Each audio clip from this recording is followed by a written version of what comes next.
bila kita lihat situasi sekarang, kita ada perbankan konvensional dan juga kita ada perbankan Islam yang berteraskan agama.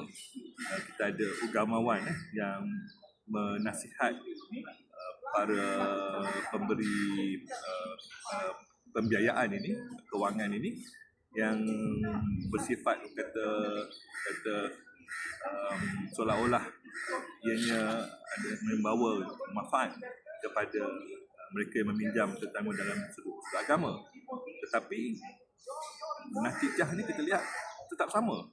Apabila COVID dalam mana situasi, tidak ada ruang untuk peminjam ini untuk lepas daripada hutang, tidak ada debt jubilee, tidak ada pengurangan hutang.